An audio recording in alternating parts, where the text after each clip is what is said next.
हे नाथ, शिव धनुष तोड़ने वाला कोई रहा होगा। परशुराम जी ने कहा, हम पूछ रहे हैं धनुष तोड़ने वाला कौन है, और आप कहते कोई रहा होगा। राम जी बोले, अब नहीं है। अब क्यों नहीं है धनुष तोड़ने वाला? राम जी ने कहा, अब धनुष ही नहीं है तो तोड़ने वाला कहां से होगा? जब धनुष था तो धनुष को तोड़ने वाला था, और धनुष टूटने के साथ तोड़ने वाले का अहंकार भी टूट गया। अब नहीं है। और राम जी बिल्कुल होश की बात कर रहे हैं कि हम जब तक जो कार्य करें तब तक उसके करता रहें, और कार्य पूरा हो जाए तो कर्तापन से भी मुक्ति करें। धनुष था तो तोड़ने वाले थे, धनुष टूट गया तो तोड़ने वाले भी नहीं। अब कौन? अब तो आपका दास हूं।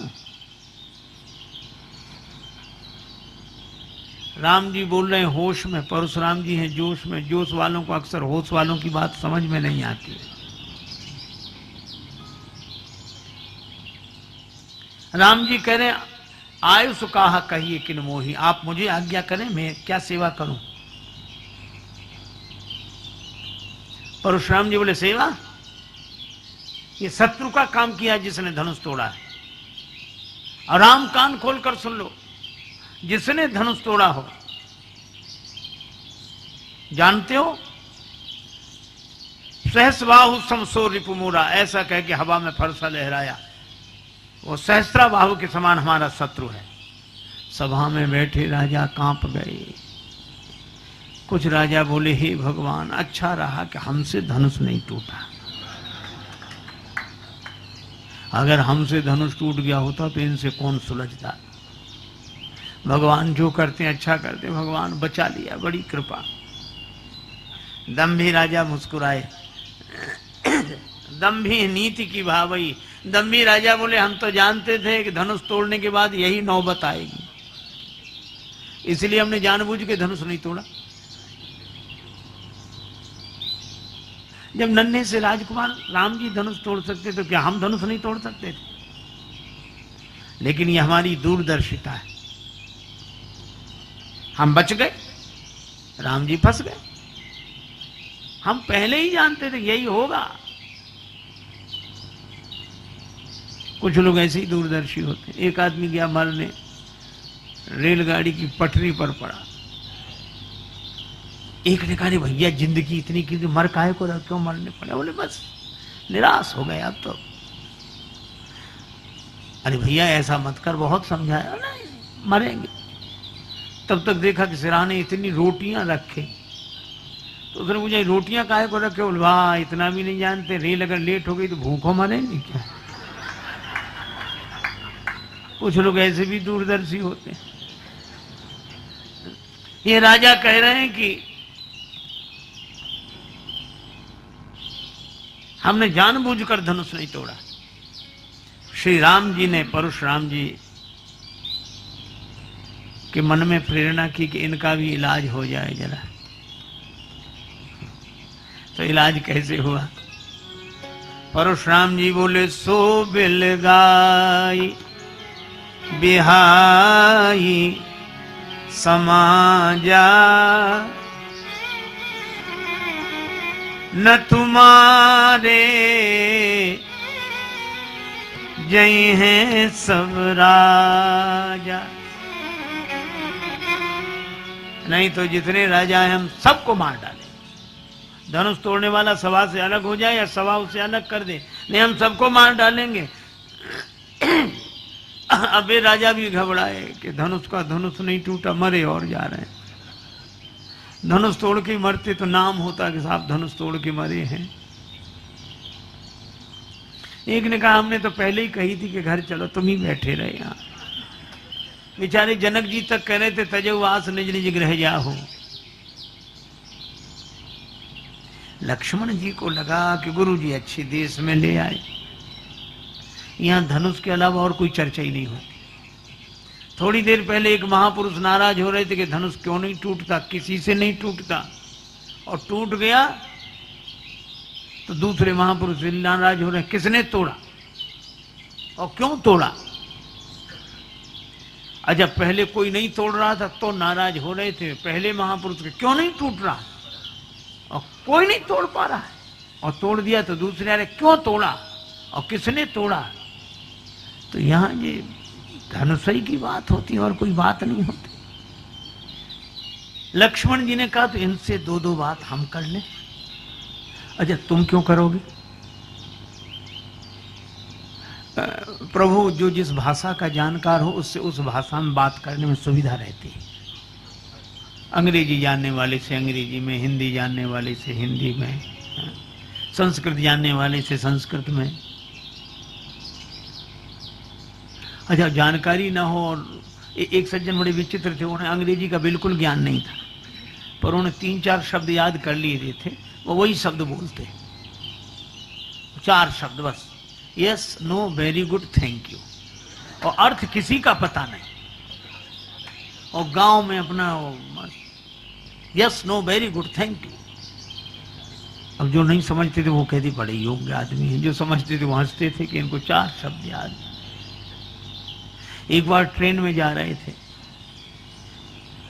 चोरी हो गई किसी की, उसकी अटैची खो गई, तो सबसे पूछ रहा था, भाई साहब आपने अटैची देखी, अटैची देखी? तब तक वही मिल गए, बोले भाई साहब आपने अटैची देखी? उन्होंने सोचा अंग्रेजी बोलने का मौका अच्छा है, तो बोले यस। अरे बड़ी खुशी की बात, तो दे दीजिए। तो बोले नो। उसने कहा कि ये कोई बात हुई, तुम्हें मिल गई हो, मना कर रहे हो, इतनी पिटाई लगाएंगे, 2-4 तमाचे लगाएंगे? तो बोले वेरी गुड। तो उसने 2 लपड़े लगाई, तो उसने सोचा पिट तो गई, आखिरी शब्द और बोल दे, बोले थैंक यू। अब अर्थ उसे पता ही नहीं कि क्या है। तो जो जिस भाषा का जानकार हो उससे उस भाषा में बात करने में सुविधा रहती है। लक्ष्मण जी ने कहा कि परशुराम जी आपकी भाषा समझ नहीं सकते, और परशुराम जी जो भाषा, जिस शैली में भाषा बोल रहे हैं वो भाषा आप बोल नहीं सकते, फिर का इनकी भाषा के विशेषज्ञ तो हम हैं। आप हमें आज्ञा दीजिए। राम जी मुस्कुरा कर रह गए। लक्ष्मण जी प्रभु चरणों में प्रणाम करके गए और परशुराम जी से कहा कि महाराज आप दुखी क्यों हैं? परशुराम जी बोले लो और सुनो, इन्हें अब तक यही पता नहीं है कि हम दुखी क्यों हैं। अरे ये धनुष टूट गया है। अच्छा, धनुष टूट गया तो आप क्यों टूटे जा रहे हैं? क्या आप धनुष हैं? नहीं नहीं, वो बात तो नहीं है, लेकिन अच्छा तो आपका है धनुष? नहीं, हमारा नहीं। अच्छा, हमारे गुरुजी का है। अच्छा, तो गुरुजी ने इसकी रखवाली आपको दी थी क्या? नहीं नहीं, उन्होंने भी नहीं, उन्होंने जनक जी को दिया और जनक जी ने तोड़वा दिया। हाँ, फिर आप काहे को परेशान हो? परशुराम जी सोचने लगे कि बात कह तो ठीक रहा है, हमारा धनुष है नहीं, और हम धनुष के टूटने से इतने दुखी क्यों? कई बार आपको ऐसे लोग मिलेंगे, हम लोगों को तो प्राय मिलते हैं, कहते महाराज हम बहुत परेशान हैं, बहुत परेशान हैं महाराज, हम बहुत परेशान। उनसे पूछो क्यों परेशान हो, तो कहते हमें खुद समझ में नहीं आता कि हम क्यों परेशान हैं।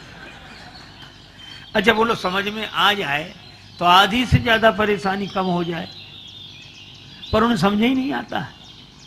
रोगी पीड़ा का अनुभव करता है, पर रोग कौन सा है ये तो वैद्य बताते हैं। लक्ष्मण जी जीवाचार्य हैं। लक्ष्मण जी ने कहा इस रोग का कारण मैं बताऊं आपको। परशुराम जी ने कहा नहीं, मैं धनुष टूटने से दुखी हुआ हूं। लक्ष्मण जी ने कहा हमने बचपन में बहुत से धनुष तोड़े, तब तो आप नाराज होते हुए आए नहीं, इसी धनुष पर क्यों? देखो बड़ा सुंदर संकेत है, इसको बोलते हैं आसक्ति। इसका नाम है आसक्ति। ये कभी भी आ सकती, कैसे भी आ सकती, कहीं से भी आ सकती, बल्कि आसानी से आ सकती, मुश्किल से जा सकती। ये ममता, इस धनुष से आपकी ममता है ना? अच्छा देखो, हम लोग अखबार पढ़ते हैं सवेरे सवेरे, उसी समय जलपान करते हैं, चाय लेते हैं, 2-4 मित्र इकट्ठे होकर चाय पी रहे, अखबार पढ़ रहे, अरे ट्रेन दुर्घटना, कितने 50 आदमी मर गए। अरे ज्यादा मरे होंगे, अखबार में कम छापते हैं। अब 50 मर गए, कम छापते, ज्यादा मरे होंगे, कम से कम 100-200 आदमी मरे होंगे। आपने चाय नहीं ली, अब 100-200 मर गए।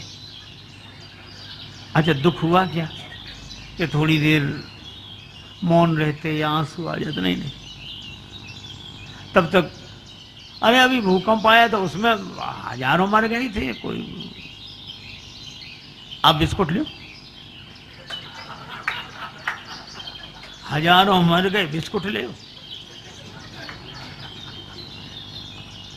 200 बता रहे हैं, ज्यादा कम से कम 500 मरे होंगे, आप नमकीन लो, चाय लो। अच्छा बोलो, ऐसी बातें करते कि नहीं? हमें बिल्कुल ऐसे आराम से पढ़ते रहते हैं। अच्छा, वही आदमी, आप सोचो, अगर अपना परिचित बेटा या कोई प्रियजन बीमार हो, अस्पताल ले गए हों, रात को बहुत, दिन के 2 बज गए, पानी तक नहीं पिया, और कोई कहता अब डॉक्टरों ने कंट्रोल कर लिया, अब कोई खतरा नहीं है, अब ऐसे, अब आपने सवेरे से कुछ खाया पिया नहीं, कुछ खा लो, तो रो कर कहेंगे तुम्हें खाने पीने की पड़ी, हमें पानी पीने तक का मन नहीं है। पहले बताओ कैसे? 1000 मर गए तब कुछ नहीं, 500 मर गए तब कुछ नहीं, एक तो बीमार ही है, अभी कुछ नहीं हुआ उसे। यही हमारे मन की, हम फूल चुनने आए थे बागे हयात में, और दामन को खाक जार में उलझा के रह गए। यही हमारी ममता है, ये ममता। लक्ष्मण जी ने कहा यही है आपको, यही धनु पर ममता के ही हेतु। अब केवल ममता होती तो परशुराम जी इलाज करा लेते या बात मानते, लेकिन एक दूसरी बीमारी भी है, वो है अहमता। और अहमता तो अपने में रोग स्वीकार कर ले। परशुराम जी बोले, रे निर्बालक काल बस बोलत तो न संहारे, धनु ही सम त्रिपुरारी धनु, तुम्हारे छोटे छोटे धनुषों के समान शंकर जी का धनुष, विदित सकल संसार, सारा संसार जानता है। लक्ष्मण जी ने कहा, सुनो देव, लखन कहा हमरे जाना, सुनो देव सब धनुष समाना, हमारे लिए सब धनुष बराबर ही हैं। कहा क्यों? बोले कोई धनुष वरदान नहीं ले देता, सब प्राण ही लेते हैं, सब बराबर हैं। दोस्तों, आपको ये कथा कैसी लगी कमेंट में बताइएगा, वीडियो को लाइक कीजिएगा, चैनल को सब्सक्राइब कीजिएगा और वीडियो को अधिक से अधिक शेयर कीजिएगा, और कमेंट में जय श्री राम लिखना ना भूलिएगा। जय श्री राम मित्रों।